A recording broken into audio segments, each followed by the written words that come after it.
మీ business ఏదైనా మీ ఊర్లో promotion చేయాలంటే అది సుమన్ టీవీతోనే సాధ్యం. ఇప్పుడే సంప్రదించండి.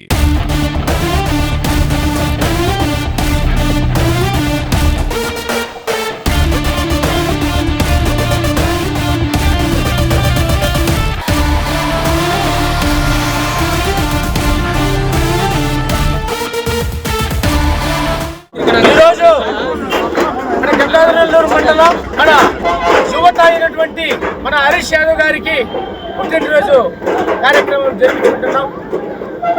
హరీష్ యాదవ్ మాదిరిగా మన నియోజకవర్గంలో యువకులు ఇంకా రావాలి. ఈరోజు మన తెలుగుదేశం పార్టీకి పట్టు కొమ్మలా పనిచేస్తూ ముందుకెళ్తున్నటువంటి మన హరీష్ యాదవ్ గారికి మండలంలోని అన్ని నాయకులు ఒకటిగా చేరి అతనికి పుట్టిన శుభాకాంక్షలు తెలియజేయడం జరిగింది.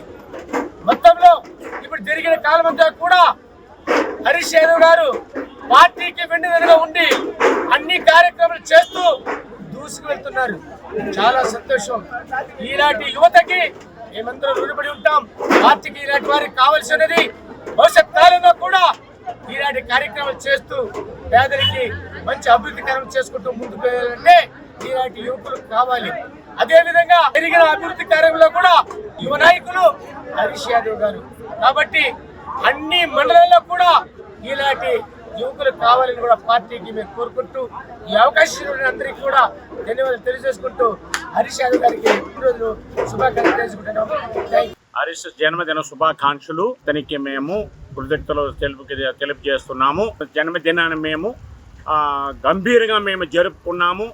అంటే ఈ చిన్న వయసులో ఆయన నియోజకవర్గంలో కానీ మండల హెడ్ క్వార్టర్లో కానీ అక్కడ పంచాయతీలో కానీ అక్కడక్కడ ఆయన ఈ చిన్న వయసులో మంచి కార్యక్రమాలు చేస్తూ మేము ఏదైతే అడుగుతామో మేమైతే మాకు ప్రాబ్లాలు ఆయనకు చెప్పుకుంటున్నామో వెంటనే అది స్పందించి మాకు కావాల్సినంత ఆయన ఏర్పాట్లు చేస్తూ అధికారులతో మాట్లాడి మాకు ఎన్నో విధాలుగా మంచి చేస్తూ ఆయన ముందుకు సాగుతున్నాడు. మమ్మల్ని కృషి పరిస్థితి చేస్తున్నారు. ఆయనకు మేము ఎప్పుడు ఎన్నడూ ఆయన మేము ఆయన వెనకాలని తిరుగుతూ ఆయన ఏ పని చేస్తారో ఆ పని మేము చేస్తూ అందరికీ పేదవారికి అనేక కార్యములు ముందుండి జరుపుకుంటూ అని అనేక విధమైన అంతకంతకు ఎదిగి మా పట్ల మా యొక్క పేద పట్ల అనేక గ్రామంలో పంచాయతీలో నియోజకవర్గంలో మండలంలో అనేక అభివృద్ధి కార్యక్రమాలు చేసుకుంటూ తన యొక్క వంతుగా మమ్మల్ని నడిపించుకుంటూ ఉంటున్నాడు. హరీష్ యాదవ్ గారికి జన్మదిన శుభాకాంక్షలు. ఇంకా ఉన్నత పదవులు తెలుగుదేశం పార్టీలో ఇంకా ఉన్నత పదవులు అలంకరించాలని ఇంకా పైకి ఎదగాలని నియోజకవర్గంలో యువ రాజకీయం రావాలని అందరినీ యువకులంతా తెలుగుదేశం పార్టీ వైపు నడిపించాలని కోరుకుంటూ ఉన్నతమైన పదవులు అధిరోహించాలని కోరుకుంటున్నాను.